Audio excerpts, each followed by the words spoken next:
এখানে ছেলে মেয়েরা ধর্ম আর দিন শিখে সিনেমা থেকে। সিনেমা নায়ক নায়িকাকে বাঁচানোর জন্য মাজারে যায়, ইয়া আল্লাহ বলে মাথা নেচে নেচে গান গায়, নায়িকা ভালো হয়ে যায়, নায়ক ভালো হয়ে যায়। ও কোনো মেয়েকে পছন্দ হলে মাজারে যায়, তাবিজ নেয়, পানি ভরা নেয়।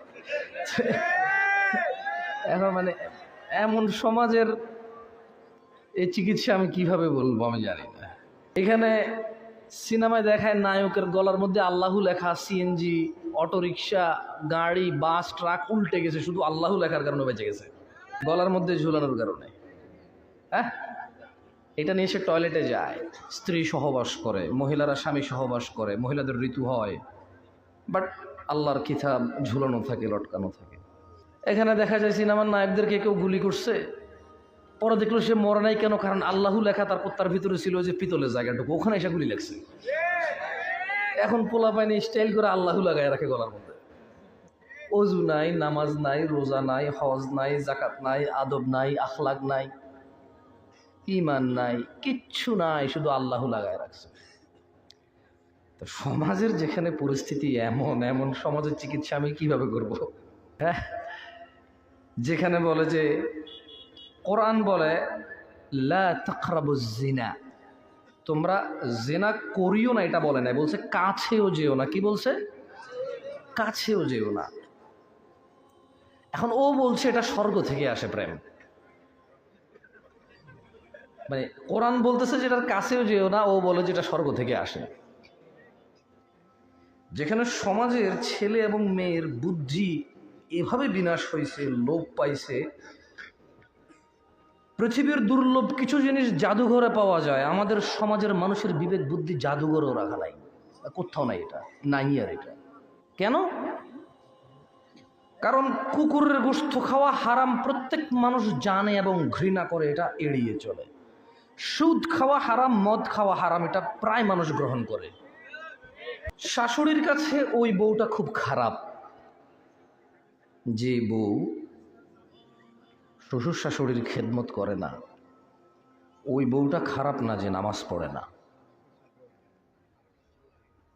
ছেলের কাছে তার স্ত্রীর একটাই অপরাধ চোখে পড়ে, তা হচ্ছে পর পুরুষের সাথে কথা বলে কিনা। সে মনে করে তাইলে এর সাথে সম্পর্ক ছিন্ন করতে হবে। ও যতই বেনামাজি হোক, ও যতই বোরখা ছাড়া চলুক, ওর সাথে সম্পর্ক ছিন্ন করার কথা কোনো পুরুষ চিন্তা করে না, নিষেধ করে না। যখন দেখবে কোনো পুরুষের সাথে মোবাইলে একান্ত গোপনে, ফেসবুকে, ইমুতে, হোয়াটসঅ্যাপে, ভিডিও অডিও কলে কথা বলে, তখন ধীরে ধীরে না করে তিক্ততায় পরিণত হয়ে তালাক, ডিভোর্স পর্যন্ত যায় পৌঁছায়। ওই মহিলা যদি জীবনে এক ওয়াক্ত নামাজ না পড়ে, কোনো পুরুষ চিন্তা করে না তাকে তালাক দিতে হবে। কেন চিন্তা করে না জানেন? কারণ সে বিয়ে করার সময় দেখেই নাই, খোঁজে নাই যে নামাজ পড়ে কিনা, এটা তার দরকারই ছিল না। তার শুধু দরকার ছিল ফর্সা। তারা কি হতে হবে? ফর্সা হতে হবে। শ্বশুরের একটু ভালো ঘর দুয়ার থাকতে হবে, নাহলে সে যদি জামাই হিসেবে যায় তাকে শুইতে দেবে কোথায়? সে বিয়ের সময় তার মা বাপ বলছে, আয় রে এই জায়গায় বিয়ে করতে যাস, দুজন বন্ধু বান্ধব নিয়ে গেলে খাইতে দিবি কে, থাকতে দিবি কই? মেয়ের বাবা তো ঘর বাড়ি নাই। কি ভুল বলতেছি? হ্যাঁ, এদেশের মেয়ের বাপেরাও মেয়ে বিয়ে দেওয়ার সময় জামাইয়ের চরিত্র, আখলাক, দিনদারিতা দেখে না। জামাই বন্ধু বান্ধব নিয়ে আসবে, হুন্ডা রাখার জায়গা করার জন্য জমি বিক্রি করে, সুদের উপরে ঋণ নিয়ে, টাকা ধার করে, চিটারি বাটপারি করে দালান কোঠা তোলে, কারণ জামাই জামাই শুতে দিবে। আরে বেটা, তোর বাড়িতে 2 দিন থাকতে আসবে রে, একজন মানুষ 2 দিন থাকতে আসবে, এর জন্য বিল্ডিং বানাইতে হবে সুদের উপরে টাকা নিয়ে, জমি বিক্রি করে? হ্যাঁ, ও 1 দিনের জন্য আসবে, 2 দিনের জন্য আসবে, যে কোনো মূল্যে ওর জন্য বিল্ডিং ঘর বানাইতে হবে। আর বেটা, তুই তোর শ্বশুর বাড়িতে যাবি 2 দিনের জন্য না রে, একবারে বিল্ডিং দেখেই বিয়ে করতে হবে? হ্যাঁ, তোমার নানার কি ছিল যখন তোমার বাপে বিয়ে করছে তোমার মারে? তোমার বাপের কি ছিল? এখন মাশাল্লাহ তোমার বাপে ভালো পয়সা করে ইনকাম করে, হালালভাবে ইনকাম করে। তোমরা টুকটাক মাশাল্লাহ জায়গা জমি কিনেছো, যে রাস্তার পাশে শতক 4 লাখ টাকা করে 5 শতক 10 শতক জায়গা কিনছো, তোমার বাপে কিনছে। তোমার নানার বাড়ি তো তোমার মামারা ঘর দুয়ার তুলে সুন্দর, এখন মাশাল্লাহ পরিবেশ সুন্দর, মানে পাকাপোক্ত করে ফেলেছে সবকিছু। তোমার মাকে যখন বিয়ে করেছে তোমার বাপ কিছু ছিল না, তো কি হয়েছে? তোমার মায়ের দিনদারিতা দেখে বিয়ে করছে, তোমার নানার মান সম্মান, আখলাক, চরিত্র দেখে বিয়ে করছে, তোমার নানির, দাদির সুনাম দেখে, এদের দিনদারিতে দেখে বিয়ে করতে পারছে। ভালো ছিল না ওই সময়টা? 17 রকমের খানা পাকাও তোমরা বিয়েতে, গায়ে হলুদ। এটা কার সুন্নত বলতে পারো তোমরা? গায়ে হলুদ হ্যাঁ কোন নবী? আচ্ছা, আল্লাহ নবী সাল্লাল্লাহু আলাইহি সাল্লাম তো আছেই, পৃথিবীর কোন নবী গায়ে হলুদ করেছে বিয়েতে? কোন সাহাবী করেছে গায়ে হলুদ? ইমাম আবু হানিফা করেছে গায়ে হলুদ। মসজিদের ইমামরা করে? কে বলছে করে না? করে। আরে হাসে কেন? মসজিদের ইমামের বিয়ে গায়ে হলুদ হয় না? হয় হয় হয় হয়, কোথাও কোথাও হয়, কোথাও কোথাও হয়। মেয়ের বাপের খুব ইচ্ছা, মেয়ের মা একমাত্র বিয়ে, মানে একটাই বিয়ে মেয়ের। আল্লাহ আমাদেরকে বোঝার তৌফিক দান করুন। ভাই, সমাজ নিয়ে কিছু বলতে পারবো না। এখানে কোনো মানুষ প্রকাশ্যে সিগারেট খেতে যতটুকু লজ্জা পায়, প্রকাশ্যে গান শুনতে এতটুকু লজ্জা পায় না। গান শোনা কি এখন আর গুনাহের মধ্যে পড়ে এদেশে? মানে ঢোল, তবলা, হারমোনি, গিটার, পিয়ানো, এগুলো কি আর গুনাহের মধ্যে পড়ে? এখন তো এগুলো বাজায় আল্লাহরে ডাকে দেখি মানুষ। হ্যাঁ, ঢোল তবলা বাজে এখন আল্লাহকে ডাকে মানুষ, হারমোনি গিটার বাজে আল্লাহকে ডাকে, তারে নারে নারে নারে তারে নারে নারে নারে, টুংটাং টুংটাং টুংটাং টুংটাং আল্লাহরে ডাকে আবার মধ্যখানে এগুলো বলে দিলে। যাদের কাওয়ালি সম্পর্কে ধারণা আছে তারা বুঝে আমি কি বলতেছি। হ্যাঁ, যাদের কাওয়ালি সম্পর্কে ধারণা আছে ওরা বুঝতেছে আমি কি বলতেছি। এগুলো কি হারামের মধ্যে পড়ে নাকি এখন? মানে বাবার ছেলে দুইজন একই ঘরে শুয়ে আছে, ফজরে বেনামাজি দুইজন, কেউ কাউকে লজ্জা পায় না। এটা কি এখন আর লজ্জার মধ্যে পড়ে যে মানুষ কুফুরি করে ফেলেছে, আল্লাহর সাথে শিরিক করে ফেলেছে? ওই যে ছেলেগুলো আমার ছোট ভাইরা দাঁড়ায় আছে, যারা আমাকে দেখতে আসছে বা শুনতে আসছে, ওরা তো শুক্রবার কালকে এই জন্য বৃহস্পতিবার রাতে শেভ করে।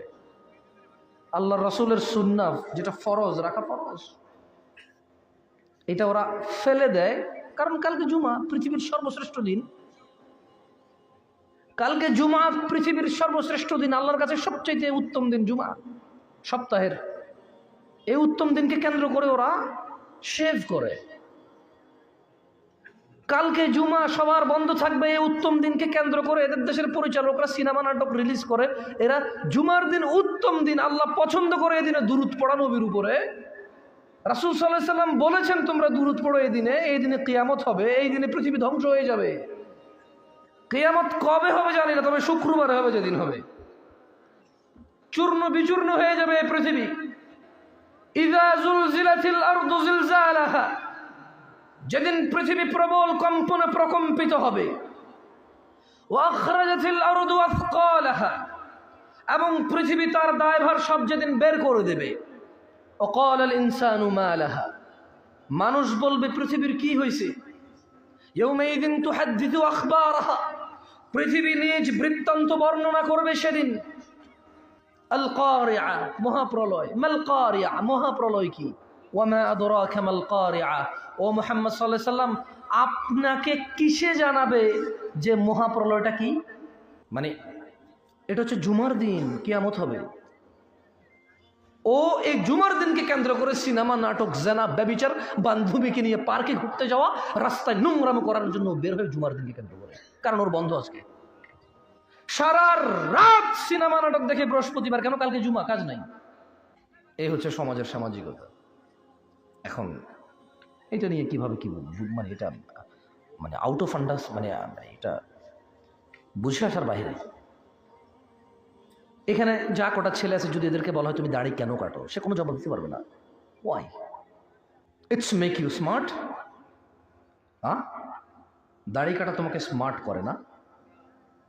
That's mean I am not a smart person, তার মানে আমি স্মার্ট না। ইটস মেক ইউ শার্প, তোমাকে মেধাবী করে এটা। That's mean I am not sharp, আমি কি মেধাবী না? তাইলে ইমাম আবু হানিফা, শাফি, মালিকি, ইমাম আহমেদ বিন হাম্বল রাহিমাহুমুল্লাহ, এরা মেধাবী ছিল না। ইভেন মুহাম্মদ সাল্লাল্লাহু আলাইহি সাল্লাম নিজে স্মার্ট ছিল না, মেধাবী ছিল না। What are you trying to, মানে তুমি কি বলতে, কি চেষ্টা করতেছো বলতে? তোমার কে বলছে দাড়ি কাটলে সুন্দর লাগে? সিনেমার নায়ক বলছে। তোমার ধর্ম, তুমি মানুষ সিনেমার নায়ককে, তোমার চুল কাটো সিনেমার নায়কের মতো, প্যান্ট পরো সিনেমার নায়কের মতো, গেঞ্জি পরো সিনেমার নায়কের মতো, তুমি রাস্তায় হাঁটা চলা করো সিনেমার নায়কের মতো, মেয়েদের সাথে সম্পর্ক বিবাহ ছাড়া করো কারণ সিনেমার নায়কে করে, এই জন্য করো। Otherwise what else? এছাড়া কি? তোমাকে তো তোমার নিজেকে প্রশ্ন করা উচিত, তোমার নবী কে, তোমার রাসূল কে, এটা তোমার নিজেকে নিজে প্রশ্ন করা উচিত। তুমি কেন দাড়ি কাটো বলতে পারো আমাকে? মানে একটা জবাব দাও। আমি তো দেখি যে যত ডাক্তার, যারা মানে মেডিকেল সায়েন্স, সবাই শুধু এটার ক্ষতি বলতেছে কাটার, কেউ তো কোনো উপকার বললো না আজ পর্যন্ত। এই যে নাকের ভিতরে যে পশমগুলো ওঠে, এগুলোরও কত উপকার আছে, সুবহানাল্লাহ। শোনো, তোমাকে একটা কথা বলি, এরপরে আমি আমার নামাজের আলোচনায় আসবো ইনশাআল্লাহ। এখানে আমার কথা কি ক্লিয়ার বোঝা যায়? রাসূল সাল্লাল্লাহু আলাইহি সাল্লাম, আচ্ছা আপনাদের মধ্যে কাদের কাদের রাসূল আল্লাহ নবী মুহাম্মদ সাল্লাল্লাহু আলাইহি সাল্লাম? আসলে উনি আপনাদের রাসূল? আসলে উনি আমাদের রাসূল? আমরা মানি? তাহলে একটা হাদিস আপনাকে বলে আমি আমার সালাতের টপিকে চলে যাব। I think it will be enough for you, all of you, ইনশাআল্লাহ। এখানে আন আব্দুল্লাহ ইবনে মাসউদ রাদিয়াল্লাহু আনহু قال, আব্দুল্লাহ ইবনে মাসউদ রাদিয়াল্লাহু আনহু থেকে বর্ণিত, তিনি বলেন قال রাসূলুল্লাহ সাল্লাল্লাহু আলাইহি ওয়াসাল্লাম, আল্লাহর রাসূল সাল্লাল্লাহু আলাইহি সাল্লাম থেকে বর্ণিত, তিনি বলেন যে, মানে আব্দুল্লাহ ইবনে মাসউদ বর্ণনা করছেন আল্লাহ নবী সাল্লাল্লাহু আলাইহি ওয়াসাল্লামের পক্ষ থেকে। তিনি বলেন, আল্লাহ নবী সাল্লাল্লাহু আলাইহি ওয়াসাল্লাম বলেছে যে, ইন্নাহু লাইসা শাইউন ইউকাররিবুকুম ইলাল জান্নাহ ইল্লা ক্বাদ আমারতুকুম বিহ। ভাই, বোন, একলারামপুরের যুবক এবং যুবতী, বৃদ্ধ এবং বৃদ্ধা, ধনী এবং দরিদ্র, সুস্থ এবং অসুস্থ, কর্মজীবী ও ছাত্ররা, ছাত্রীরা, মুস্তাফা সাল্লাল্লাহু আলাইহি ওয়াসাল্লাম যাকে আল্লাহ সুপারিশ করার অনুমতি দেবে, সুবহানাল্লাহ, যিনি হাবিবুল্লাহ, খলিলুল্লাহ, ইমামুল আম্বিয়া, ইমামুল মুরসালিন, রাহমাতাল লিল আলামিন, উনি বলছেন, ইন্নাহু লাইসা শাইউন ইউকাররিবুকুম ইলাল জান্নাহ ইল্লা ক্বাদ আমারতুকুম বিহ। ও আমার উম্মতরা, নিশ্চয় এমন সকল কিছু যা তোমাদের জান্নাতের নিকটবর্তী করে, এগুলো আমি আদেশ করা থেকে বাদ দেইনি। নিশ্চয় তোমাদের জান্নাতের নিকটবর্তী করে এমন প্রত্যেকটা বিষয়ের ব্যাপারে আমি তোমাদের নির্দেশ দিয়েছি, একটাও ছাড়িনি। সিঙ্গেল, অর্ধেক, আনা, যাররা পরিমাণ আমি মুস্তাফা সাল্লাল্লাহু আলাইহি সাল্লাম বাদ দেইনি, যা তোমাকে জান্নাতে নিয়ে যাবে। প্রত্যেকটা ছোট থেকে ছোট, নখ কাটার বিষয়, বউয়ের সাথে ঘুমাতে যাবে দোয়াটা পর্যন্ত আমি তোমাকে শিখাইছি। টয়লেটে যাবা বাম পাতে যাবা, খাবার খাবা ডান হাতে খাবা, মসজিদে যাবা ডান পায়ে যাবা, টয়লেট থেকে বের হবা ডান পায়ে বের হবা, মসজিদ থেকে বের হবা বাম পায়ে বের হবা। ও আমার উম্মতরা, এমন কোন বিষয় নেই যেটা আমি মুস্তাফা তোমাদের নির্দেশ করা থেকে বিরত হয়েছি অথচ এটা তোমাদের জান্নাতের কাছে নিয়ে যাবে, একটাও নাই। ওয়ালাইসা শাইউন ইউকাররিবুকুম ইলান নার। ও আমার উম্মতরা, এমন একটা বিষয় নেই যেটা তোমাদের জাহান্নামে নিয়ে যাবে, ইল্লা ক্বাদ নাহাইতুকুম আন, অথচ আমি মুস্তাফা সাল্লাল্লাহু আলাইহি ওয়াসাল্লাম এমন একটা বিষয় নেই যা তোমাদের জাহান্নামের নিকটবর্তী করবে অথচ আমি মুস্তাফা নিষেধ করিনি। তুমি কেন দাড়ি কাটো? দাড়ি তোমাকে জান্নাতের নিকটবর্তী করবে। টাকনুর নিচে প্যান্ট পরো কেন? উপরে পরো, এটা তোমাকে জান্নাতে যাওয়ার জন্য পথ সহজ করবে। ডান হাতে খাও, বাম হাতে খাও না, বাম পায়ে যাও টয়লেটে, দোয়া পড়ে যাও, আল্লাহুম্মা ইন্নী আউযু বিকা মিনাল খুবুসি ওয়াল খাবায়েস পড়ে যাও, বের হয়ে গুফরানাক বলো, মসজিদে ঢুকে দোয়া পড়ে ঢোকো, ডান পায়ে ঢোকো, বাম পায়ে বের হো, কাউকে দেখলে সালাম দাও, সাধ্যমতো কাউকে যাকে তাকে অপরিচিত মানুষকে সালাম দাও, খাবার খাওয়াও। যেখানে দিন শিখা যায় ওখানে যাও। আল্লাহ নবী সাল্লাল্লাহু আলাইহি ওয়াসাল্লাম বলছে যে ব্যক্তি দিন শিখার জন্য পথ চলতে শুরু করে, সাহহালাল্লাহু লাহ, আল্লাহ সুবহানাহু ওয়া তাআলা তার জন্য জান্নাতের পথকে সহজ করে দেয়। এরকম দ্বীনি মজলিসগুলোতে যাও, জান্নাতে যাওয়ার পথ সহজ হবে। আম্মাকে মাথায় চুমু খাও, আব্বুকে মাথায় চুমু খাও, যা বলে তা মেনে নাও, যতক্ষণ পর্যন্ত আল্লাহর বিরুদ্ধে না যায়। মুসলিমকে দেখলে বিপদ আপদে হেল্প করো। কাউকে যদি একবার হেল্প করো, তার হেল্প লাগলে আবার করো, আবার লাগলে আবার করো, আবার লাগলে আবার করো। বলি না তোরে আর কতবার করবো বেটা, তোরে হয় না বেটা, যতবারে দিই, এটা বলিও না, খোটা দিও না। যতক্ষণ ওর লাগে, যতক্ষণ তোমার সাধ্য আছে দিতে থাকো। কারণ মুহাম্মদ সাল্লাল্লাহু আলাইহি ওয়াসাল্লাম বলছে যে বান্দা তার ভাইকে যতক্ষণ উপকার করতে থাকে, আল্লাহ ওই বান্দাকে ততক্ষণ উপকার করতে থাকে। সমাজ নিয়ে কি বলবো, এখানে বাপ ছেলে লজ্জা পায় না। বাপ ছেলের সামনে শেভ করে, বাপ ছেলের সামনে কি করে, শেভ করে। আসলে আপনি বলবেন যে ভাই শুরু থেকে তো দাড়ি নিয়ে পড়ে আছে না। আরে বেটা তুই দাড়ি তো রাখতে পারছ না। আমি তো এই তুচ্ছ বিষয় নিয়ে কথা বলতেছি, তুচ্ছটা তো তুই পারস না রে ভাই। এটা তো খুবই তুচ্ছ জিনিস, ফেলে দেওয়ার মতো শুক্রবারে। তো এই তুচ্ছটাই তো পারলাম না, আর কি পারবো জীবনে। আল্লাহ আমাদেরকে বোঝার তৌফিক দান করুন। আমি আমার আজকের আলোচনার বিষয়ে চলে আসি, সলা নিয়ে। কেমন দেখেন, আমি সলাত নিয়ে কেন কথা বলি আপনাকে বলি শুনুন। কিছুদিন থেকে আমাকে আপনাদের মধ্যে কেউ কেউ ফেসবুকে মেসেজ করে পাঠান যে বড় একজন খুব পরিচিত মুখ, খুব পরিচিত, আলোচিত, সম্মানিত বাংলাদেশের মানুষ, তিনি বলেছেন যে আমরা মনে করি নামাজ, রোজা, হজ, যাকাত এগুলোই আমাদেরকে জান্নাতে নিয়ে যাবে, অথচ সৎকর্ম, ন্যায় পরায়ণতা এগুলো আমাদেরকে জান্নাতে নিয়ে যাবে। যতই নামাজ পড়ি যদি অসৎ হই তাহলে আমরা জান্নাতে যাব না। আমি আবার কথাগুলো এভাবে বলতে রাজি না। আপনি যতই ন্যায় পরায়ণ হন, আপনি নামাজ না পড়লে জান্নাতে যাবেন না। আবার আপনি যতই নামাজ পড়েন, ন্যায়পরায়ণ না হলে জান্নাতে যাবেন না। বোথ আর কানেক্টেড, বোথ আর কি কানেক্টেড। কিন্তু সলা হচ্ছে স্তম্ভ। সলা কি? সলা কি? স্তম্ভ। সলা হচ্ছে দ্বীনের খুঁটি। সলা হচ্ছে দ্বীনের কি? ইসলামের কি খুঁটি। খুঁটিবিহীন কি কিছু থাকে? থাকে না। দ্বীনী ভাইয়েরা, আজকে আমার ঢাকা থেকে আসা অথবা চিটগাং থেকে আসা, আপনার একলারামপুর থেকে আসা অথবা পার্শ্ববর্তী গৌরীপুর থেকে আসা কোনো সফলতা নাই যদি আপনি নিজের জীবনকে পরিবর্তন না করতে পারেন।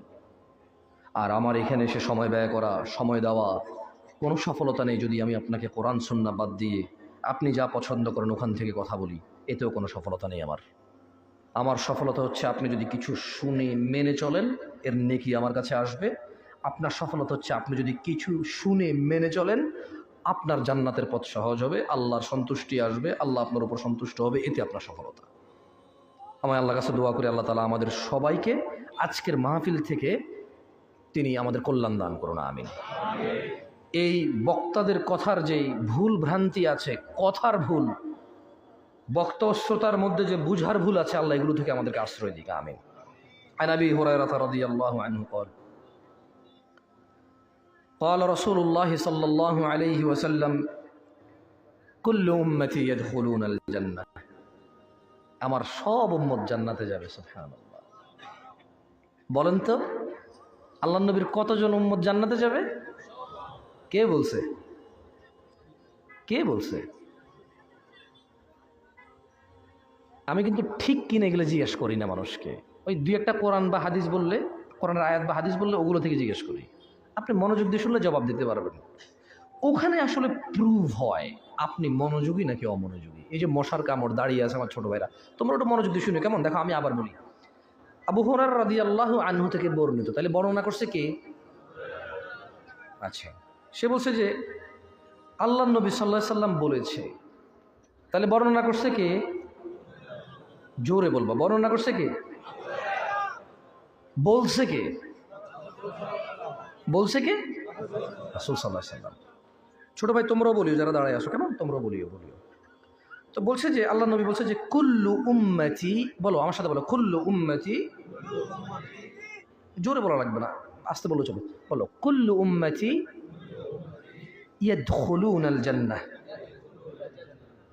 কুল্লু উম্মতি, আমার সকল উম্মত, ইয়াদখুলুনাল জান্নাহ, জান্নাতে যাবে।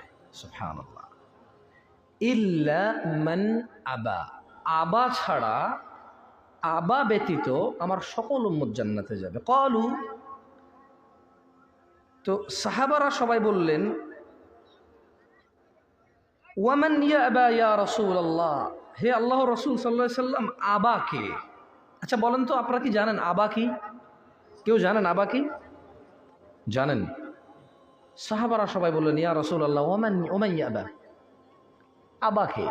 যে জান্নাতে যাবে না, যে আপনার উম্মতের মধ্যে পড়ে না। নিশ্চয়ই, যেহেতু আল্লাহ নবী বলেছে উম্মত জান্নাতে যাবে, কে জান্নাতে যাবে? আবা জান্নাতে যাবে না। তাহলে আবা কি উম্মত অন্তর্ভুক্ত, গণ্য হয়? গণ্য হয় না। তখন তিনি সাল্লাল্লাহু আলাইহি সাল্লাম বললেন মান আতাআনি, যে আমি মুহাম্মদের অনুগত্য করবে সাল্লাল্লাহু আলাইহি ওয়াসাল্লাম, দাখালাল জান্নাহ, সে জান্নাতে প্রবেশ করবে। ওয়ামান আসানি, আর যে আমাকে প্রত্যাখ্যান করবে অথবা আমার অবাধ্য হবে অথবা আমার অনুসরণ করবে না, ফাকাদ আবা, সেই হচ্ছে আবা। বোন,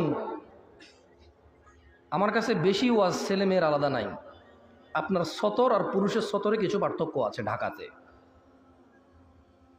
আপনার জন্য অসুস্থ হন আপনি, সেখানে সলাৎ আপনার জন্য নিষিদ্ধ এবং এতে আপনি পরেটার কাফফারা করতে হয় না। পুরুষ কখনো তার জন্য সলাৎ নিষিদ্ধ হয় না, সে পড়তেই হবে যতদিন সে বেঁচে আছে, একদিনের জন্য তার জন্য নিষিদ্ধ হয় না। এইভাবে কিছু পার্থক্য আছে। পিতৃ সম্পত্তি আপনি ভাইয়ের অর্ধেক পাবেন, এটা একটু ভিন্নতা আছে। আপনি মা হবেন ও বাবা হবে, এখানে কিছু ভিন্নতা আছে।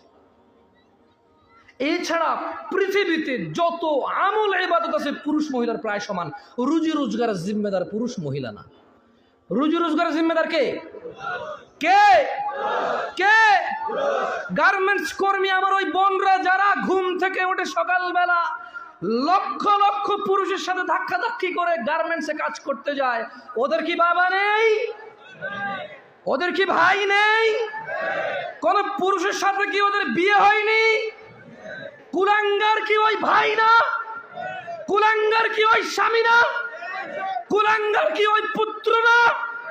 যে বেঁচে থাকতে তার বোন, তার মা, তার স্ত্রী কাজ করে তাকে খাওয়াইতে হয়, অথচ তার জিম্মেদারি ছিল না। এটা দোষী কে এ জায়গায়? মেয়ের চাইতে বেশি দোষী এখানে ছেলে। এদেশে মহিলাদের কাছে 10টা টাকা থাকে না ভিক্ষা দেওয়ার জন্য? আপনি দেনই নেই কখনো? আপনি দেনই নেই কখনো? দেশের বহু মহিলার কাছে ভিক্ষা দেওয়ার জন্য 5টা টাকা থাকে না। একটা ফকির আসবে 2 টাকা ভিক্ষা দিব, টাকা নাই তার কাছে, আপনি দেন না তাকে। আর ওর বাপ মরে যাওয়ার আগে ইচ্ছা করে মেয়ে পেয়ে গেলে আরেক বেটার পোলা ভাগ পাবে, মেয়ের জামাই আর নাতিরে তো ভোগ করবে, এই ভয়ে বেঁচে থাকতে ছেলেদের নামে সব জমি লিখে দিয়ে গেছে। জালেম, ওই মেয়েটাকে ফকির মিসকিন করে দিল। আর এর ভাই জমি যতক্ষণ আছে এর ডাইকে ডাইকে খাওয়াবে, মাসে 2 মাসে ঈদে সান্দে জামা কাপড় সেমাই চিনি এগুলো দিতে থাকবে। কেন? জমি দিবে জন্য। এখন ওই বোন চিন্তা করে, আরে যদি আমি সম্পদ নিয়ে আসি, যা একে তো সে ডাবল পাইলো, আমি অর্ধেক পাইলাম, একটুকু যদি নিয়ে আসি, ছেলে মেয়ে স্বামী নিজের দরকারে, বলে যে অংশ আনলে ধ্বংস হয়। কেন তুই অংশ নিয়ে ধ্বংস, তোর অংশ নিয়ে ধ্বংস হবে কেন রে? তোর বাপের অংশ তুই খাবি, তুই ধ্বংস হবি না। তোর বাপের অংশ তোর বোনে খাবে, সে তার বাপের অংশ খাবে, সেখানে ধ্বংস হবে। তোকে যা আল্লাহ নির্ধারণ করে দিয়েছে, নির্ধারক আল্লাহ, এখানে তোর অধিকার রেখেছে আল্লাহ, ওই মেয়ের জন্য অধিকার রেখেছে আল্লাহ, তুই খেলে ধ্বংস হবি না, ও খেলে ধ্বংস হবে কেন রে? এদেশের বাপ ভাই সবাই প্রায় জুলুম করে মেয়ের প্রতি, স্ত্রীর প্রতি, ইভেন মায়ের প্রতি। প্রায় ছেলেরা তাদের বাপকে যেভাবে ভয় পায়, মাকে সেভাবে ভয় পায় না, প্রায় ছেলেরা। তো আমি বোনদেরকে বলি, শোনো বোন আমার, আমি সলা নিয়ে কথা বলছি, এখানে সব সমান। আমি কুসংস্কার নিয়ে কথা বলেছি, উদাহরণ উদ্ধৃতি দিয়েছি, হারাম হালাল নিয়ে বলেছি, সবার জন্য সমান। আল্লাহ নবী সাল্লাল্লাহু আলাইহি ওয়াসাল্লামের উম্মত মহিলা এবং পুরুষ সবাই। মহিলা এবং পুরুষ যে আল্লাহ নবীকে অনুসরণ করবে সে আল্লাহ নবীর উম্মত। আর আল্লাহ নবী বলেছে কুল্লু উম্মতি ইয়াদখুলুনাল জান্নাহ, আমার সকল উম্মত জান্নাতে যাবেই যাবে। ভাই আমার, বোন আমার, তোমরা আল্লাহ নবীর উম্মত হও। শোনো, এখানে আজকে আসছো, দু চারটা হাদিস বলি, মনোযোগ দিয়ে শুনে তুমিও চলে যাও, আমিও চলে যাই। আন মুআয ইবনে জাবাল, ভাই ও বোন আমার, মুআয ইবনে জাবাল রাদিয়াল্লাহু আনহু থেকে বর্ণিত, তিনি বলেন قال رسول الله صلى الله عليه وسلم, আল্লাহর রাসূল সাল্লাল্লাহু আলাইহি ওয়াসাল্লাম বলেছেন, আলা উখবিরুকা বিরাসিল আমরি কুল্লি, আমি কি সমস্ত কাজের মূলটা তোমাদের জানিয়ে দেব না? ওয়া আমুদিহি ওয়া যিরওয়াতি সানামিহি, আমি কি তোমাদের সমস্ত কাজের মূল, স্তম্ভ ও সর্বোচ্চ শিখর সম্পর্কে জানিয়ে দেব না? কুলতু বালা ইয়া রাসূলুল্লাহ সাল্লাল্লাহু আলাইহি ওয়াসাল্লাম। মুআয ইবনে জাবাল আল্লাহর রাসূলকে বললেন, ইয়া রাসূলুল্লাহ সাল্লাল্লাহু আলাইহি ওয়াসাল্লাম, জি আপনি আমাকে জানিয়ে দিন সব কাজের মূল কি, স্তম্ভ কি এবং সর্বোচ্চ শিখর কি। তিনি সাল্লাল্লাহু আলাইহি ওয়াসাল্লাম বললেন, রাসুল আমরি আল ইসলাম,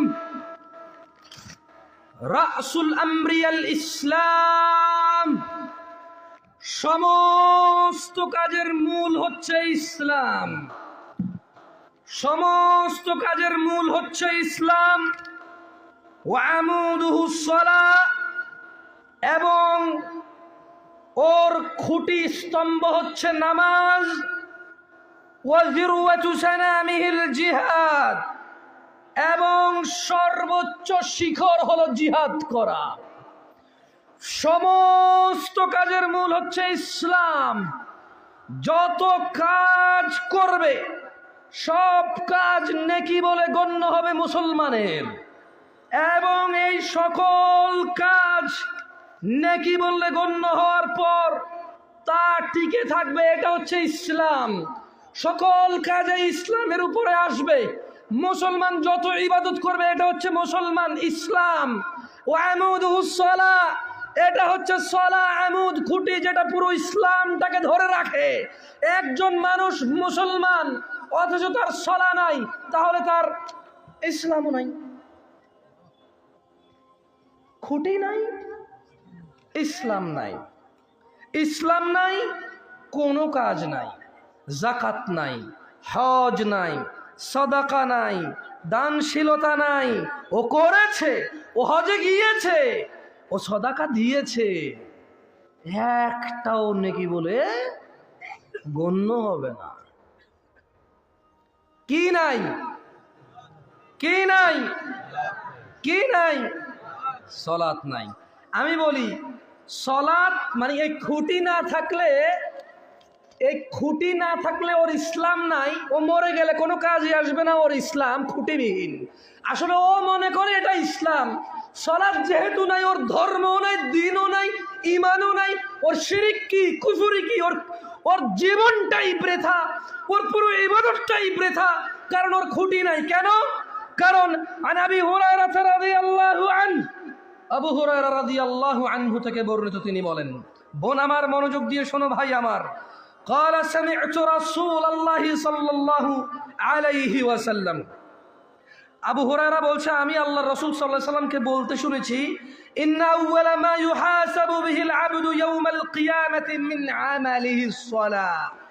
আবু হুরায়রা রাদিয়াল্লাহু আনহু বলছে, শোনা যায় পরিষ্কার ভাবে? আবু হুরায়রা রাদিয়াল্লাহু আনহু বলছে, আমি আল্লাহর নবীকে বলতে শুনেছি, কিয়ামতের দিন, হিসাবের দিন, বিচারের দিন, কিয়ামতের দিন, হিসাবের দিন, বিচারের দিন। আউয়ালা মা ইউহাসাবু বিহিল আবদ, একজন মানুষ আল্লাহর সামনে উপস্থিত হবে, অনেক কিছু নিয়ে, নেকি আর গুনাহ বহু কিছু তার থাকবে। কিন্তু আবু হুরায়রা বলছে যে আল্লাহর নবী বলছে যে কিয়ামতের দিন সবার আগে বান্দার হিসেব হবে নামাজের। সবার আগে হিসেব হবে কিসের? খুঁটির। কিসের? স্তম্ভের। কিসের? পিলারের। কিসের? আমুদের। কিসের? সবার আগে হিসাব হবে কিসের? কিসের? খুঁটির। আচ্ছা, এবার তিনি বলছেন যে আল্লাহ নবী বলছে যে সবার আগে হিসেব হবে নামাজের, আর কোনো হিসেব হবে না আগে। তো ইয়া রাসূলুল্লাহ, সবার আগে যদি হিসেব হয় তাহলে সমস্যাটা কোথায়? আল্লাহ নবী বলছে যে ফাইন সলুহাত, নামাজের হিসেব হবে সবার আগে। ফাইন সলুহাত, যদি নিয়মিত ঠিকঠাক মতো নামাজ আদায় করা হয় তাহলে ফাকাদ আফলাহা ওয়া আনজাহা, তাহলে সে নাজাত পাবে, সফল হবে। সুবহানাল্লাহ। ও আমার ভাই ও বোনেরা, উপস্থিত মুসলিম জনতারা, কিয়ামতের দিবসে সবার আগে হিসেব হবে নামাজের। যার নামাজ ঠিক সে সফল হবে ও জিতে যাবে, যার নামাজ ঠিক নাই সে ব্যর্থ হবে এবং সে বিপর্যস্ত হবে। দিনী ভাইরা, সালাত আল্লাহর কাছে প্রিয় হওয়ার অন্যতম মাধ্যম। আন আব্দুল্লাহ ইবনে মাসউদ রাদিয়াল্লাহু আনহু قال, আব্দুল্লাহ ইবনে মাসউদ রাদিয়াল্লাহু আনহু থেকে বর্ণিত, তিনি বলেন সাআলতু নবী সাল্লাল্লাহু আলাইহি ওয়াসাল্লাম, সাআলতু নবী সাল্লাল্লাহু আলাইহি ওয়াসাল্লাম। আব্দুল্লাহ ইবনে মাসউদ বলছেন আমি আল্লাহর রাসূলকে জিজ্ঞেস করেছি। কাকে জিজ্ঞেস করেছে? সাল্লাল্লাহু। ওকে, তিনি বললেন যে আমি জিজ্ঞেস করলাম যে আইয়ুল আমাল আহাব্বু ইলাল্লাহ। আব্দুল্লাহ ইবনে মাসউদ রাদিয়াল্লাহু আনহু বলছে যে ইয়া রাসূলুল্লাহ, আপনি আমাকে বলেন তো আল্লাহর কাছে কোন আমলটা সবচাইতে প্রিয়? তিনি সাল্লাল্লাহু আলাইহি ওয়াসাল্লাম বললেন, আচ্ছা বলেন তো আল্লাহ নবীকে কি জিজ্ঞেস করছে? সবাই বলেন কোন আমলটা, মানে সরি, উনি কি জিজ্ঞেস করছে? আব্দুল্লাহ ইবনে মাসউদ কি জিজ্ঞেস করছে? রাদিয়াল্লাহু আনহু জিজ্ঞেস করছে কাকে? সাল্লাল্লাহু আলাইহি সাল্লামকে। তখন আল্লাহর নবী সাল্লাল্লাহু আলাইহি সাল্লাম বললেন যে আস-সালাতু আলা ওয়াক্তিহা, আল্লাহর কাছে এই পৃথিবীর সবচাইতে প্রিয় আমল হচ্ছে বান্দা সময় মতো নামাজ পড়বে।